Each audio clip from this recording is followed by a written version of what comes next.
Hello everyone, আসসালামু আলাইকুম। Welcome back to my channel. সবাই কেমন আছেন? আশা করি সবাই ভালো আছেন। কাছে এবং দূরে, দেশে এবং দেশের বাইরে যে যেখান থেকে আমার ব্লগ ভিডিও দেখতেছেন, আবারও ওয়েলকাম জানাচ্ছি সবাইকে।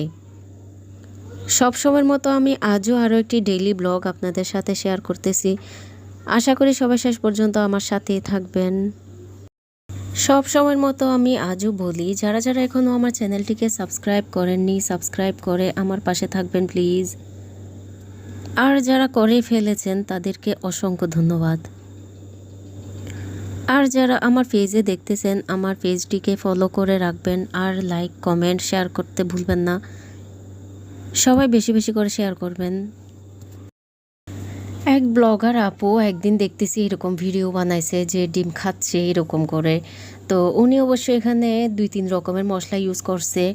তো এখানে আমি মশলা ইউজ করিনি অবশ্যই, তবে শসা, পুদিনা পাতা, ধনেপাতা ছিল না, সে কারণে পুদিনা পাতা ইউজ করছি। আর হচ্ছে পেঁয়াজ, কাঁচা পেঁয়াজ আর কি একটু করে ছোটো করে কেটে নিয়েছি। তো এখানে হচ্ছে একটা তেঁতুলের চাটনি করছি আমি। তো খেতে কিন্তু খুবই ভালো হয়েছে। আমি এই আপুটা যখন খাইছে তখন থেকে আমার খুবই ইচ্ছে হচ্ছে খেতে। তো খাওয়া হয়নি এতদিন অবশ্যই। আজ বলতেছি দেখি করে ফেলি। আপুটা না খুবই মজা করে খাইছে। তো ওনার খাওয়া দেখে আমার জিভে পানি চলে আসছিল অবশ্যই। তখন থেকে ভাবতেছি যে কখন খাবো। বাসায় চাট মশলা ছিল না, সেই কারণে বানাইনি এতদিন। তো চাট মশলা অবশ্যই এখনও আনি নাই, চাট মশলা নাই, তবু চাট মশলা ছাড়াই খাচ্ছি আর কি। খেতে কিন্তু এটা হচ্ছে আমি টক বানাইছি একটা তেঁতুলের, চিনি দিয়ে। হাজব্যান্ড বলতেছে আমি আর কি না করব। তো ওনাকে, উনি যখন এটা বলতেছে ওনাকে আমি কি করছি একটা খাওয়াই দেখছি প্রথমে। তো লবণ কম বলছে, খেতে নাকি খুবই ভালো হয়েছে, লবণ একটু কম ছিল, সে কারণে আমি একটু লবণ ছিটাই দিছি। মনে ছিল না যে আসলে আমি এখানে কোনো কাঁচামরিচ ইউজ করিনি।